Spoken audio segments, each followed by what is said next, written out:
Is Spider-Man Far From Home's multiverse a lie? Avengers Endgame mania is still sweeping the globe, cashing in over $2 billion at the box office and becoming the second biggest film of all time.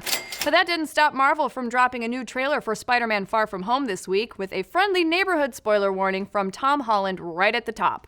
Stop watching, because there's some serious spoilers about to come up. Oh, young Thomas.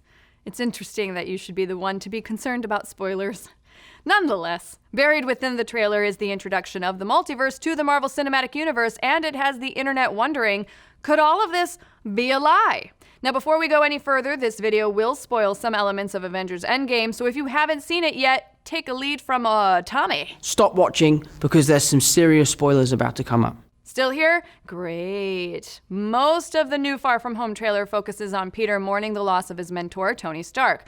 Amidst the spider tears and the Euro trip vibes, there also came an intriguing exchange during the meeting of Spider-Man and Jake Gyllenhaal's Quentin Beck, aka Mysterio, where Nick Fury claims that Beck is from another world. You're saying there's a multiverse? A multiverse, you say? Interesting. While we know Sony had great success last year with Spider-Man Into the Spider-Verse, where it introduced the concept of the multiverse to a lot of Spider fans, we suspect there's a bit of misdirection happening here, so let's break it down. First of all, we know that in the comics, Quentin Beck's alter ego is the villainous Mysterio. He's a master of special effects and illusions, and he's basically a con man. We suspect that in this movie, Beck is relying on the void left by Iron Man to use his knowledge and skills to deceive everyone into thinking he's a magical hero from another Earth. So far, we've seen Mysterio battling what reportedly are the Elementals, extra-dimensional beings with control of fire, rock, air, and water. However, we think these could just be illusions put in motion by Mysterio. Now, we also think there's another element to the trailer's deception. Take a closer look at Nick Fury. You'll notice his outfit in these trailers has been a little more old school, the long black trench coat we last saw him wear in Captain America: The Winter Soldier, and consider, why would Fury be working with Beck? Well, we have a theory thanks to Nerdist's own Eric Diaz, who posited way back in January that Nick Fury could actually be, dun-dun-dun, the Chameleon.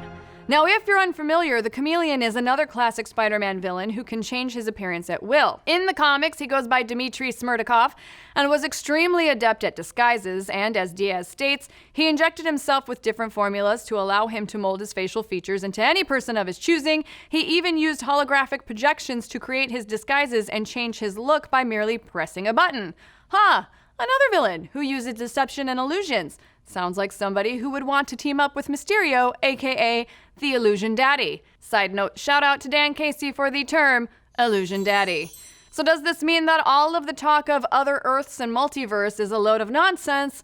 Well, not quite. We do think that Fury/Chameleon and Mysterio are working together using illusions and the concept of the multiverse to trick/dazzle Spider-Man as they use him for their personal gain. However, we could see at the end of the movie, after Mysterio and Chameleon have been defeated, it's revealed perhaps in a post-credit scene that actually the multiverse is real. It's not an unreasonable thought, considering Sony does have Into the Spider-Verse, which technically tied into Venom at the end.